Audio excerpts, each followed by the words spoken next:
Mimi naitwa Alex Giriago, ni wakili, niko Mamlaka ya Mapato Tanzania. Na siku ya leo tarehe 24 mwezi wa 3 mwaka 2025 tulikuwa na kesi mbili ambazo zina jumla ya washtakiwa 5. Na katika kesi ya kwanza ni kesi ambayo ilikuwa ina washtakiwa 4 ambao walishtakiwa kwa makosa mbalimbali ambayo ni ya kikodi.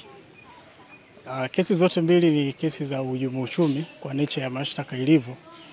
Na katika kesi ya kwanza washtakiwa wako 4, na katika hao washtakiwa 4 mshtakiwa wa kwanza anaitwa Mwesiga Leonard Rupia, mshtakiwa wa pili anaitwa Nelius Kaizirege Mwami, mshtakiwa wa tatu anaitwa Juliet Ishengo Makisheni, na mshtakiwa wa 4 anaitwa Harriet Deodatus Gervas.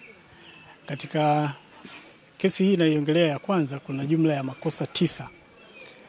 Na katika kosa la kwanza ni kosa ambalo linawajumuisha washtakiwa wote kwa pamoja, ambao kwa pamoja wameshtakiwa kwa kukutwa na bidhaa ambazo zinalipiwa ushuru wa bidhaa na ambazo zilikuwa hazijasamehewa kwa mujibu wa sheria.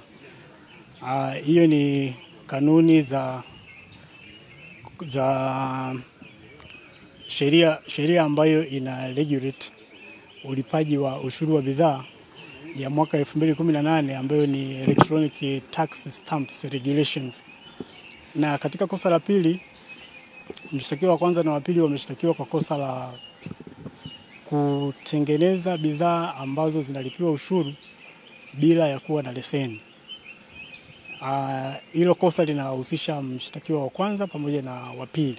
Katika kosa la tatu wameshtakiwa kwa kushindwa kuwasilisha maombi au kufanya tamko la eneo wanalofanyia uzalishaji pamoja na vifaa vinavyofanya uzalishaji na eneo la utunzaji. Shtaka hili linahusisha washtakiwa watatu ambao ni mshtakiwa wa kwanza, wa pili na wa tatu. Katika shtaka la 4 ni kushindwa kuwasilisha marejesho ya ushuru wa bidhaa au failure to submit excise duty return kama sheria inavyotaka, kwamba unapotengeneza una wajibu wa kuwasilisha return kwa kila kipindi ambacho sheria imetaja. Sasa washtakiwa wa kwanza na wa pili ndio wanashtakiwa kwa kosa hilo. Na katika kosa jingine, kosa la 5 ni inahusika na ni kosa la kushindwa kutunza kumbukumbu au register ya stamps, kwamba walishindwa kutunza stamp kwa ajili ya ambazo zilipaswa kubandikwa kwenye bidhaa walizozalisha. Katika kosa la 6 ni kushindwa kubandika zile stamp za ushuru wa kielektroniki kama sheria inavyoelekeza. Na kosa hilo linamhusisha ni mshtakiwa wa kwanza pamoja na wa pili. Kosa la 7 ni kushindwa kulipa kodi ambayo ni kiasi cha kutokana na pombe waliozalisha ni jumla ya kiasi cha shilingi milioni 10,587,447. Na katika kosa la 8 anashtakiwa mshtakiwa wa pili ambalo ni la kusaidia ukwepaji kodi kwa mshtakiwa wa kwanza. Na katika kosa la mwisho ambalo linamhusisha mshtakiwa wa kwanza na wa pili ni kuisababishia hasara serikali, na katika kesi hii ni Mamlaka ya Mapato Tanzania kiasi cha shilingi milioni 10,587,447. Hiyo ni katika kesi ya kwanza ambayo ina washtakiwa 4.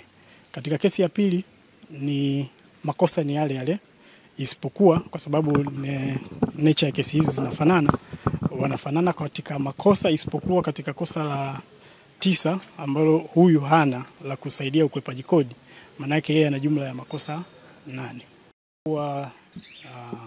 Mahakama imewapa dhamana washtakiwa kwa kuwa walitimiza vigezo vya dhamana, na kesi ya kwanza imepangwa kutajwa tena tarehe 8 ya mwezi wa 4 mwaka 2025, na kesi ile inayomhusisha mtuhumiwa mmoja imepangwa kutajwa tarehe 2 ya mwezi wa 4 ya mwaka 2025.